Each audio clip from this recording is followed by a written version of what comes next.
Mannarkkad Vattambalam mother care ആശുപത്രിയിൽ മോഷണം നടത്തിയ പ്രതി പിടിയിൽ. തെങ്കര കരമ്പിൻകുന്ന് ചിറ്റയിൽ വീട്ടിൽ മുഹമ്മദ് റഫീഖാണ് പിടിയിലായത്. കഴിഞ്ഞ ദിവസം വൈകുന്നേരത്തോടുകൂടി തന്നെ തെളിവെടുപ്പ് പൂർത്തിയാക്കി പ്രതിയുടെ അറസ്റ്റ് രേഖപ്പെടുത്തിയിരുന്നു. ആശുപത്രിയിൽ രോഗിയെ കാണാൻ എന്ന വ്യാജേനയാണ് മോഷ്ടാവ് എത്തിയത്. 2 തവണയായി പ്ലംബിംഗ് വസ്തുക്കളും ഇലക്ട്രോണിക്സ് ഉപകരണങ്ങളുമാണ് ഇയാൾ കവർന്നത്. 2 ലക്ഷം രൂപയുടെ സാമഗ്രികളാണ് ആശുപത്രിയിൽ നിന്നും റഫീഖ് മോഷ്ടിച്ചിരുന്നത്. മോഷണം നടത്തുന്നതിന്റെ ദൃശ്യങ്ങൾ ആശുപത്രിയിലെ CCTVയിൽ പതിഞ്ഞിരുന്നു. എന്നാൽ പ്രതി മാസ്ക് ധരിച്ചതിനാൽ ആദ്യം ആളെ തിരിച്ചറിയാൻ സാധിച്ചിരുന്നില്ല. മോഷണം നടന്നതായി കാണിച്ച് ആശുപത്രി അധികൃതർ മണ്ണാർക്കാട് പോലീസിൽ പരാതി നൽകുകയായിരുന്നു. തുടർന്ന് മണ്ണാർക്കാട് CI MB രാജേഷിന്റെ നേതൃത്വത്തിൽ CCTVകൾ കേന്ദ്രീകരിച്ച് നടത്തിയ അന്വേഷണത്തിലാണ് പ്രതി പിടിയിലായത്. സോഫ സെറ്റ് നിർമ്മാണ തൊഴിൽ നടത്തുന്ന മുഹമ്മദ് റഫീഖ് നിരവധി മോഷണ കേസുകളിൽ പ്രതിയാണെന്നും പോലീസ് അറിയിച്ചു. കോടതിയിൽ ഹാജരാക്കിയ പ്രതിയെ റിമാൻഡ് ചെയ്തു.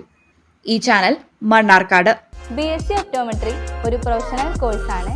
ഇതൊരു പ്രാക്ടിക്കൽ ഓറിയന്റഡ് കോഴ്സും കൂടിയാണ്. ക്ലാസ്സിൽ പഠിക്കുന്നതിനേക്കാൾ ക്ലിനിക്കൽ എക്സ്പോഷർ കൂടുതൽ വേണ്ടൊരു മേഖലയും കൂടിയാണിത്. അൽസലാമ ഐ ഹോസ്പിറ്റലിൽ ആവശ്യത്തിലധികം ക്ലിനിക്കൽ എക്സ്പോഷർ നമുക്ക് ലഭിക്കുന്നുണ്ട്. അതുകൊണ്ട് തന്നെ വേഗത്തിൽ പഠിക്കാൻ പറ്റുന്നു, എല്ലാം മനസ്സിലാക്കാനും പറ്റുന്നു. We are very happy to be the part of Al Salama Optometry College.